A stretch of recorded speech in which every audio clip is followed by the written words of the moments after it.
what's up? It's JJ Porlay. So, as Julie Kakagawa ng Japan. And nandito kami ngayon sa studio hall ng JK Image Studio. And guest ko po ngayon si Jude Pastor. Isa po siyang musician dito sa Japan. Nagbabasking po siya dito sa Japan. And then kasama niya po si Kazu. Yan po si Kazu. Yan. Si Jude po ay nagtitimpla ng camera nito. Ayan. Ayan po si Jude. Hello! Hello guys! Welcome to Sir Julie's studio. Maraming salamat. Hello. So, ayun, tutugtog tayo. Sana check out his stuff. Marami nun. Soon may mga collaborations kami. Ayan. So, masusundan ba to? Sunod-sunod na tong gagawin namin. So, soon gagawa kami ng music video niya para sa kanyang mga composition.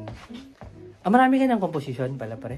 Yes. Sobrang dami na? Spotify. Ha? Downloadable na? Yes. So, yun po. And pa-watch po ng video na to mamaya, sooner. Let's go.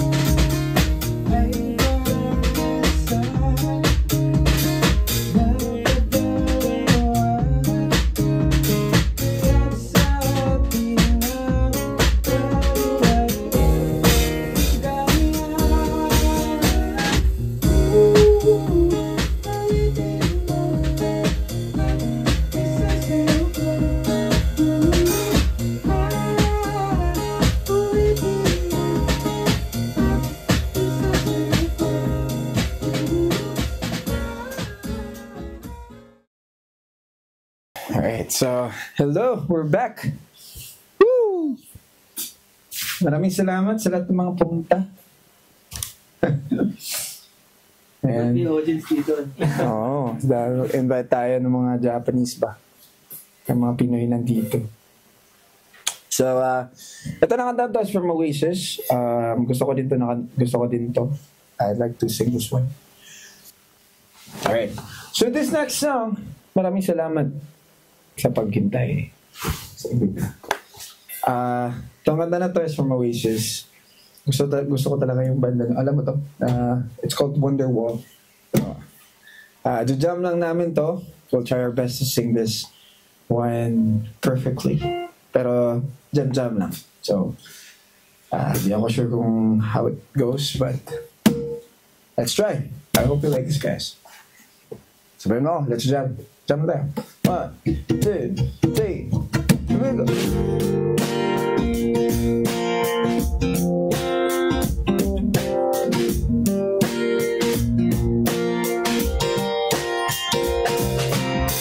Today is gonna be the day that I never throw back to you.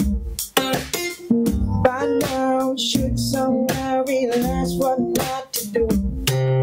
And I don't believe in anybody who feels the way I do about you now.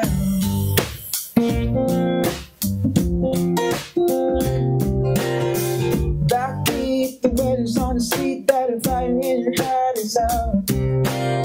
And I'm sure you heard it up before, but you never really had it down. And I don't believe in anybody who feels the way I do about you now.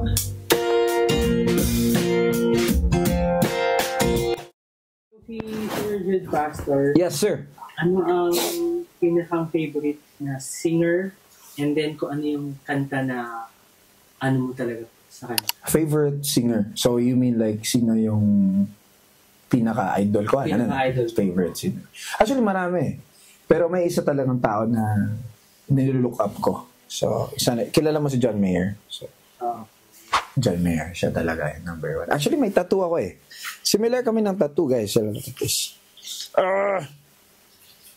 And, so, 3 squares. Ito yung tattoo ko. Sorry. medyo malamig kasi hindi ko nag-lotion, hindi siya parang moisturized. But ito, tatlo siyang 3 square. It's like John Mayer's tattoo din. Doon ako nag-reference. 3 square siya. Dito rin meaning ng life ko, tapos sa kanya, iba din sa kanya. Anyway, going back to John Mayer, siya yung dahil sa kanya, may tattoo akong ganito. Tapos yung music ko din, may influence ng konti. So of course, may Jude Pastor talaga. Actually, Jude Mayer sana papachange ko Baka... Kasi idol Oo, kasi idol Baka malimutan siya ng tao. So, anong kanta? Marami. Sa Continuo, marami. Pero siguro yung isa is Gravity. So, Gravity. There's a song from John Mayer. It's called Gravity.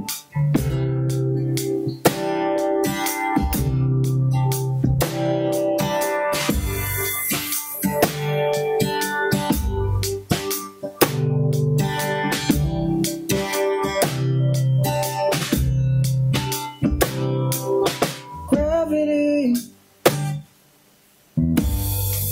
it's working against me. Gravity wants to bring me down. Oh, I never know what makes this man without a love, without this heart can stand. Dream of ways to throw it all away. Oh no, gravity, it's working against me now. Come on.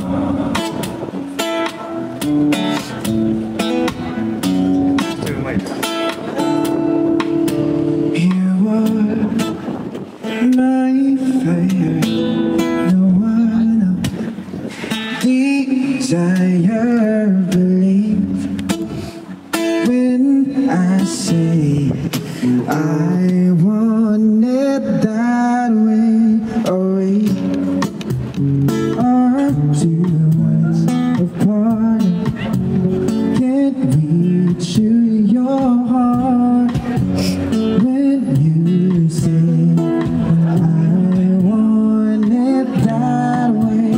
Tell me why ain't nothing but a heartache. Tell me why ain't nothing but a mistake. Tell me why I never wanna hear you say I want it that way. Oh my, the one desire. Yes, I know it's too late, but I want it that way. Hello everyone! Happy New Year! Happy New Year! So, today is very special day kasi ito ang first episode ng Kanto Session. Ako nga pala si Drew at ang kasama ko ay si Julie. Hi! And today, we are the host of this session. So, actually, meron tayong special guest ngayon. Pwede mo ba ipakilala? Yeah, may may maganda tayong nangyari sa year 2025 na to. Kasi Ano yan? idol ko to Nakita ko to sa Oh, Facebook. ako din. Napanood ko siya sa Facebook. Ang galing niya kumanta. Mm. Tapos, nakaka-love yung boses. Na-love nga ako Kaya pang gusto kong mapakinggan yung sariling kanta ni ni Jude Pastor. Yan ang inaabangan ng lahat. Ano ba naman? Ano yung pinakang nag-debut na kanta ni Jude Pastor? Yung pinaka-Bisaya kasi yun Okay lang. Okay lang. Maintindihan Pero napakinggan kayo, napakaganda. Oo, Maraming Bisaya sa Japan. Oo. Sige. Itong pinakaunang kanta ko talaga. Yun, let's hear it.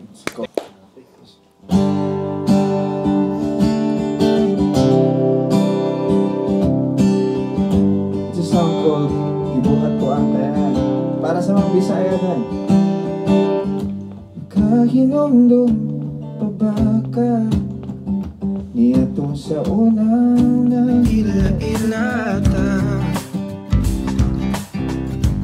Ang humot sa mong kamot, ang humot sa mong buhok, nagpabiling pa hantod karon. Manda, nag-usap lang ka. Mabikulag, tinuod ng emo ha. Kibuhat ko ang tanan para kalimtan ka lang. Kibuhat ko ang tanan isang mura na kukuan. Kibuhat ko ang tanan. Yan. Maganda.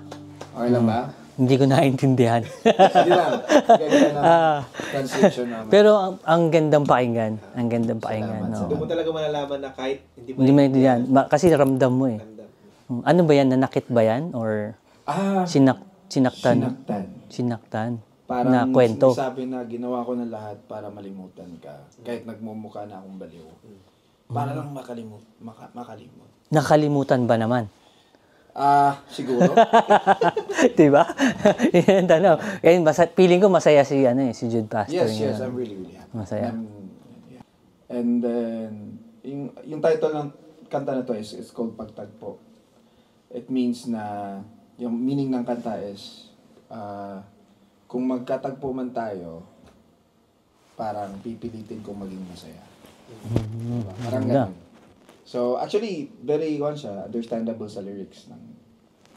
So, ito yung melody niya. Actually, gusto ko din to eh.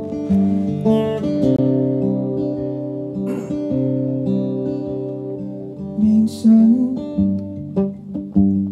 ako'y nanalangin na sana'y ika'y muling makapiling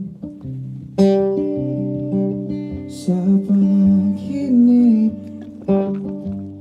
ika'y nanatiling at ang iyong tinig palaging naririnig. Di ko na matakpan ang sakit na nararamdaman.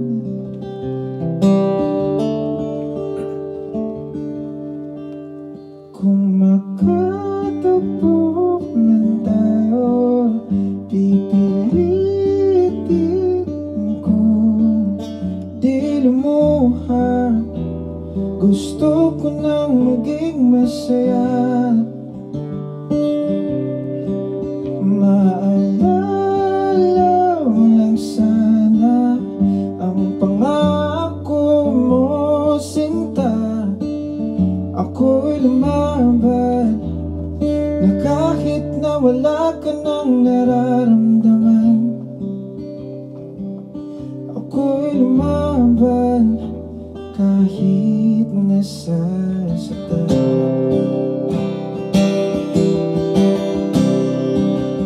Takbo ang oras, di na kita mahabol. Ang layo mo na, di na kita mahabol. Ito na ang huli, hanggang dito na lang. Oh, kung magkatagpo man tayo, pipilitin ko hindi lumuha. Gusto ko nang maging masaya. Maalala mo lang sana ang pangako nating dalawa. Ako'y lumaban na kahit na wala ka nang nararamdaman.